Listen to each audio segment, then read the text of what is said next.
la parole avec le brillant Patrice.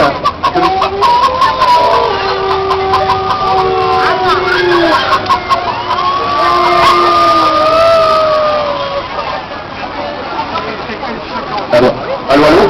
Bon. Tout d'abord, merci d'être venus aussi nombreux aujourd'hui.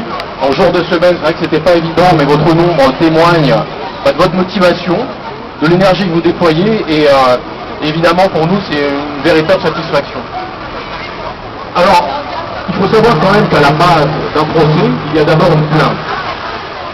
Et la plainte, elle est initiée la plupart du temps, alors soit par les propriétaires, soit par les voisins qui se plaignent d'actes de maltraitance, mais aussi très souvent par les enquêteurs bénévoles des associations.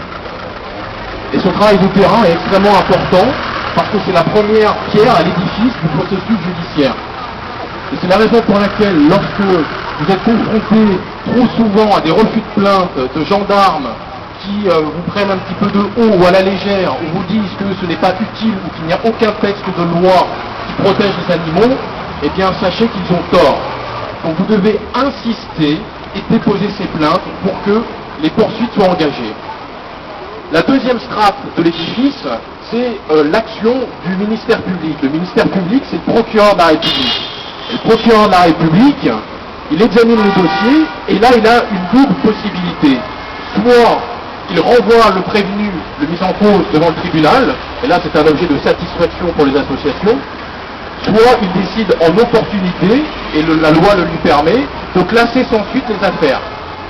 Et lorsque vous avez des classements sans suite d'affaires, parfois monstrueuses, où il suffit d'aller sur les différents sites des associations pour voir que quand vous avez des animaux qui sont massacrés à coups de hache, ou bien des chiens qui sont battus à mort avec des bâtons, et que le ministère public et la justice ne poursuit pas, eh bien on peut comprendre eh bien, la révolte des associations, la révolte des bénévoles, et puis la révolte de tous ceux, plus généralement, qui aiment les animaux.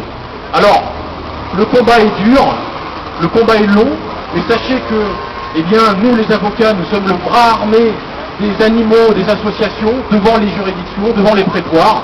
Notre rôle est souvent difficile, parce que bien souvent les gens considèrent que eh bien, c'est un sous-droit et le droit des animaux n'intéresse finalement pas grand monde, et votre nombre aujourd'hui prouve le contraire. Alors on a des résultats, je ne suis pas pessimiste, nous avons des résultats, il y a des condamnations qui existent, les condamnations fermes sont rarissimes, et généralement elles sont assorties de certaines conditions, mais bon, il faut continuer le combat, les textes de loi doivent être appliqués, il faut que nous nous mobilisions chaque jour davantage. Et en tout cas, vous pouvez compter sur les associations que vous représentez, sur l'association Stéphane Lamar, sur les avocats qui sont présents, pour défendre les animaux qui n'ont que notre voix pour porter devant les tribunaux. Merci.